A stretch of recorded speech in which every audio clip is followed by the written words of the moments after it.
Bro ఇప్పుడే చూసాను the family star. నిజంగా ఫ్యామిలీతో అందరు కూర్చొని చూడాల్సిన సినిమా ఈ సమ్మర్ లో. బ్లాక్ బాస్టర్ అన్నమాట. నిజంగా ఎక్కడ బోర్ కొట్టకుండా ప్రతి ఫ్రేమ్ ప్రతి సీన్ ఎంటర్టైన్మెంట్ తో పాటు ఎమోషన్స్, ఫ్యామిలీ బంధాలు, ఆ బ్రదర్స్ ఎలా ఉంటారు, సో ఫ్యామిలీలో పిల్లలు ఎలా ఉంటారు, ఒక మిడిల్ క్లాస్ వాళ్ళు మిడిల్ బడ్జెట్ తో ఎలా బతుకుతారు అనేది, అదే కాకుండా మిడిల్ క్లాస్ వాళ్ళు ఏదైనా సాధించగలరు అనేది చాలా చాలా బాగా చూపించారు.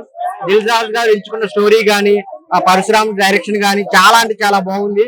సో హీరోయిన్ తో లవ్ సీన్స్ గానీ, ఇంటర్వెల్ సీన్ అయితే నిజంగా వేరే లెవెల్. ఏదో ఎక్స్పెక్ట్ చేస్తాం కానీ మామూలు ట్విస్ట్ ఇవ్వలేదు డైరెక్టర్ గా. దీనికైతే హ్యాట్స్ అప్ అన్నమాట. సో మిగిలిన తర్వాత కూడా స్టోరీ అంతా ఫ్యామిలీ ఆడియన్స్ అంతా కూర్చొని చూడాల్సిన సినిమా.